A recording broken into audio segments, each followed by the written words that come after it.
Well, joining me now to discuss the non-passage of the Electoral Act Amendment Bill and claims that National Assembly was in the dark about U.S. bombing of terrorist hideouts in Sokoto State. I have Senator Abdul Ningi himself as a lawmaker representing Bauchi Central.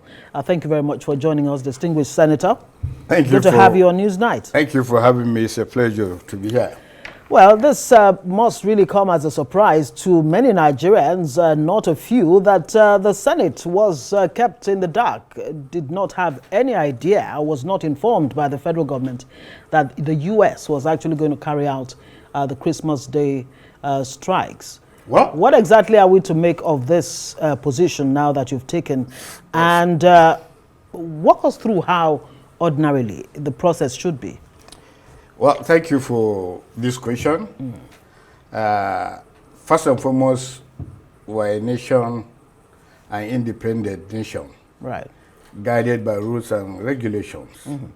And of course, guided by the Constitution of the Federal Republic of Nigeria, which is the ground norm of the country. There is no place in the Constitution that has given anybody, including the president, any right to ask for a foreign power to have a strike into territorial integrity of the country. As far as we are concerned, as far as I'm concerned, that brought this matter, that the United Nations, the United States military, breach the territorial integrity of this country, and therefore we need an explanation on that. Secondly, even conceding that the federal executive are informed, that means the presidency and his team. Right. We have a doubt. When the strike took place, the Minister of Information came out with a statement. The Minister of Foreign Affairs also came out with a statement.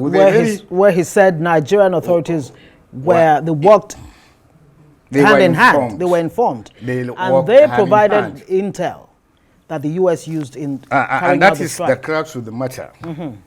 There is nowhere that the Constitution permits the Federal Executive Council, the President himself, in alliance with a foreign power, to take a hit into Nigeria, outside the Nigerian territory.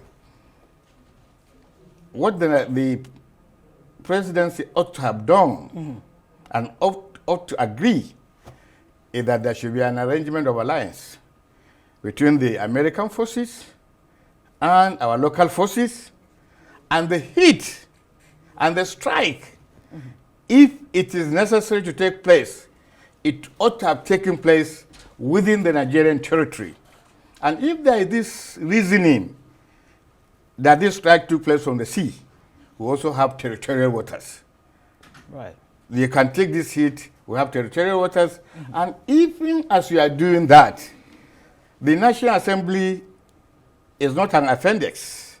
And that's why I took time to write about the issue of Section 4 of the Constitution, which makes the National Assembly a co-partner in governance. Right. A co-partner in responsibility, in accountability.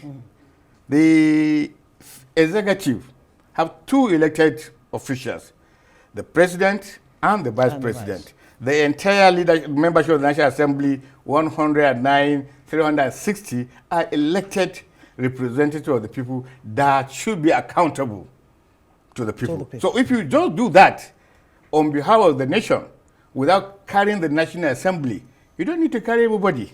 But at every given time, when there is that assumption that there should be this, the leadership of the National Assembly must be informed, because the only difference between military and democracy is the existence of the legislature. And that is why, logically, the Constitution, where it says powers of the Federal Republic of Nigeria, mention the legislature first, the executive second, and the judiciary. So well, if that does not happen, and everybody takes it as if it is normal, that means you are normalizing You are rationalizing irrationality. You are normalizing abnormal things. And it continues to send a very clear signal to Nigeria. What happened was a normalcy, and that the president, I am very positive. I'm very positive that the president has a question mark about this. But it's under, in my opinion. So now, what exactly does the Senate plan to do? Yes, you have called for the service chiefs to appear before the Senate. Right. Two things. What do you plan to do now that this has happened? Two things in my mind is to inform Nigerians this is an abnormality. Right. And if you have any legal defense about what happened, bring it forward and said the executive have the powers under the external rules and regulations, under the constitution to do what? To enlighten Nigerians, this is an abnormal thing. Secondly, to further inform the executive that we are core partners in governance. They don't run the country alone. We run it with them. So therefore, the National Assembly leadership must be briefed before any action and after any action. Why do we need the National Assembly to be briefed? Right. It is because we are representative of over 250 million Nigerians that will take home some of this explanation. But to keep quiet, to sweep it under the carpet, as far as I'm concerned, you are encouraging other more powerful nations to take a hit at Nigeria at their whims and caprices. Right, and I wonder how the Senate, apart from, calling on the service chiefs to come, respond to questions that you'll be posing to them, how do you plan to fix what you describe as an error? And is this a political position, really? Are there political undertones to this position that you hold? There are legal undertones. There are moral undertones. There are political undertones.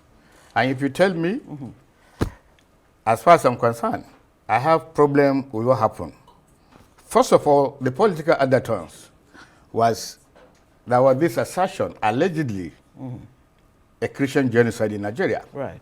And then here we received a missile of north in Sokoto State, a Muslim-dominated area.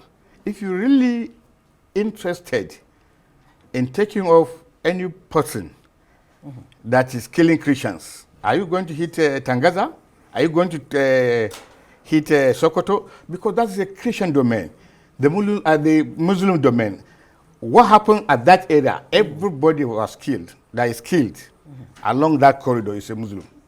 So why don't you take a shot at places where a Christian domination if you are really serious about showing any example? And I have my reservation. I don't think there's any Christian genocide in Nigeria. My belief is that Nigerians are killed, both Christians and it's a human right matter. Anybody that is killed, whether Muslim Christian or Christian, must pay for the atrocity. Permit me to put you on hold, distinguished Senator. Let me bring this report and I'd like to get your response to it. Now, the Senate on Thursday called for a thorough investigation into the entire contract and execution agreements of the Abuja-Kaduna Kano, that's the AKK railway line, 10 years after it began full commercial operation. Now, this follows concerns about the deplorable condition of both the rail line and the attendant poor service delivery by the Nigerian Railway Corporation. Now, the Senate, therefore, resuscitated its ad hoc committee set up last November, but was hampered by a lack of funds to commence the probe of the national asset. Well, Arise correspondent Tomo Bazwai tells us more. One train ride from Abuja to Kaduna last week by Senator Abdul Ningi, who represents Bauchi Central, was all it took to reveal the deplorable state of Nigeria's rail transport network, especially the tracks linking the northern corridors. Coming under the 42, Ningi laments how a journey that should have taken 1 hour at most took over 3.5 hours on a worn-out second-hand train. A Nigerian tragedy. That's how the PDP Bauchi senator refers to the situation as he recounts how the Abuja-Kaduna train service has diminished in quality from transporting 10,000 passengers daily when it first started to running a single shuttle of less than 1,000 passengers a day. Ningi further laments how the revenue from the train service has dwindled over time and called on the Senate to treat the issue as a national emergency. Well, they knew when they were purchased. What about the revenues they make? At least 1.7 to 8 billion. That was the intention of this motion. Where is the money? The Abuja-Kaduna railway service was completed in 2015 as the first phase of the Nigerian Railway Modernization Project. Constructed by China's Civil Engineering Construction Corporation, the Abuja-Kaduna Railway was largely funded by project-tied loans obtained from China. Chairman Senate Committee on Transport, Senator Adamu Alero, backs the motion, calling for concerted effort to fix the eyesore the Abuja-Kaduna Railway has become. Just a few months ago, there was derailment that resulted into the damage of about 3 coaches. The ministry had to look for funds and they couldn't get the money. In his contribution, President of the Senate, Godswill Akpabio, questions the entire contract agreement and execution of the rail project and called for a thorough investigation into every single kobo spent. And why it will take, like he said, 3.5 hours for something that should take 25 minutes to Kaduna by the modern railway standard. But this one takes 3.5 hours, which means that if you are using a bicycle, you'll get to Kaduna before the train. If an Okada man or Keke Napep will move faster, Keke Napep will get to Kaduna, Keke Napep will get to Kaduna and even return to Abuja before the train gets there. It's a very sad commentary on the Nigerian situation, so you have to do your work. The Senate subsequently revived its ad hoc committee to investigate the matter. The probe panel, headed by Senator Adams Oshomole, was formally inaugurated at plenary on Thursday and given 6 weeks to complete the assignment. Omo Bazwai, Arise News. Well, vintage president of the Senate there, Godswill Akpabio. I wonder if Keke Marwa can actually, go faster than a train between Abuja and Kaduna. But of course, we do understand what is the point he was trying to make there. I still have Senator Abdul Ningi here on the U.S. strikes. The Electoral Act, I'd like to discuss that before we come to the issue of the Abuja-Kaduna Kano rail line. Distinguished Senator, thanks for staying with us. Now, you had this 3-hour meeting today, closed-door meeting, to discuss the issue of the Electoral Act.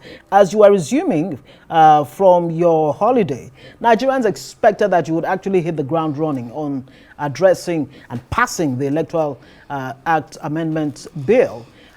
Is the Senate buying time? Now that you've set up an ad hoc committee, is it a case of buying time? I don't think so. What exactly is going on? Now we have the reps who are reviewing what they have already deliberated on. That is the fact of the matter. Yes. Because Nigerians are not told the whole story. What's the whole story? The whole story that I'm a member of the Electoral Committee. Right.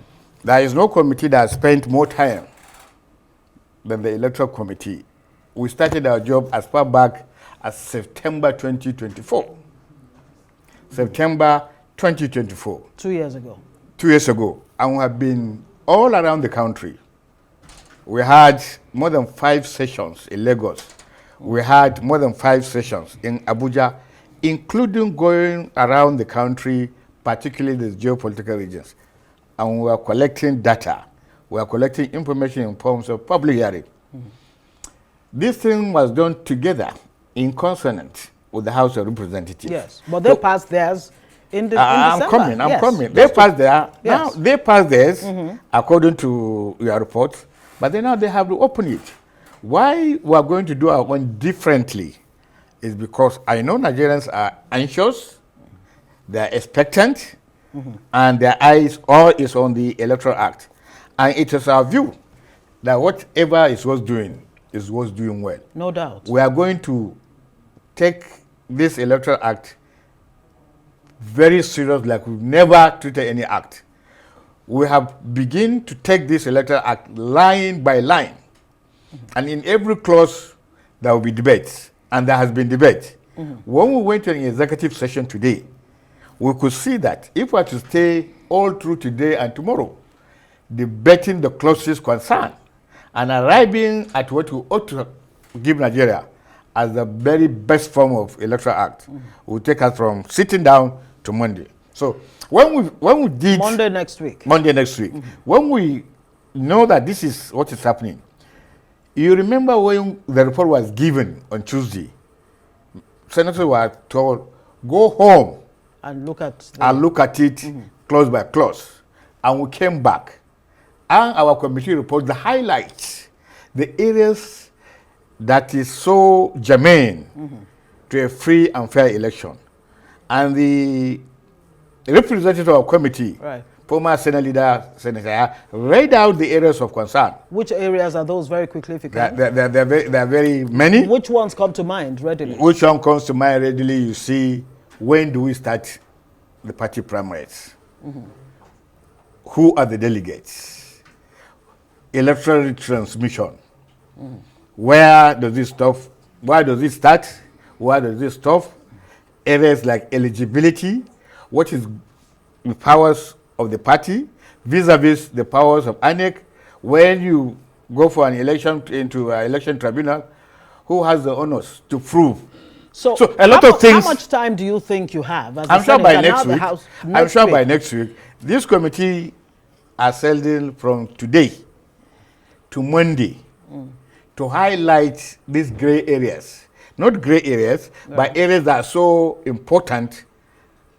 Critical to the law. Critical to the law. Right. That will bring about the very best electoral act, electoral bill that we had in a long time to come. You recall what happened in 2003, that the president had refused to sign the Electoral Act at the 11th hour. Yes. So we wanted to make sure that when we are doing this thing, we are being able to appropriate time whereby there will be party primaries, there will be election, there will be period for campaigning. Yeah, but while you do all of that deliberation, it's looking like deja vu, that it's looking likely that we might have to fall back on the old, the electoral law 2022. And that will have implications. No. Nothing. We are the lawmakers. It is what we say Are you is the law. guaranteeing Nigerians that you will pass this not only guarantees against our names, that this Electoral Act will be ready at an appropriate time, that Nigerians will be proud of us. Okay, very quickly, this Abuja-Kaduna Kano rail line, you've set up a committee to investigate it? That's already an ad hoc committee on a matter on the Nigerian railway system all over the country. What I brought today was an emergency situation. Bazoye was able to actually summarize aptly why it is necessary to have government attention, Kaduna, Abuja. You recall, the Kaduna-Abuja road has been going for construction for 10 years. It's just about 150 kilometers. For 10 years, the road has become impassable. All that we're using, for those of us that transmit to Kaduna, is the railway. Maybe it's a failure of oversight on the part of the legislature? That was not the question. The question is, ab initio, are those cargoes bought newly? Are those heads newly? Were they bought new? I guess you'll discover all of that in the course of the investigation. Thank you very much. That is the intention of that. I'm being rounded up. We'll have to leave it there. Senator Abdul Ningi, for joining us on Newsnight. Thank you very much. Bauchi Central, and of course of the PDP stock.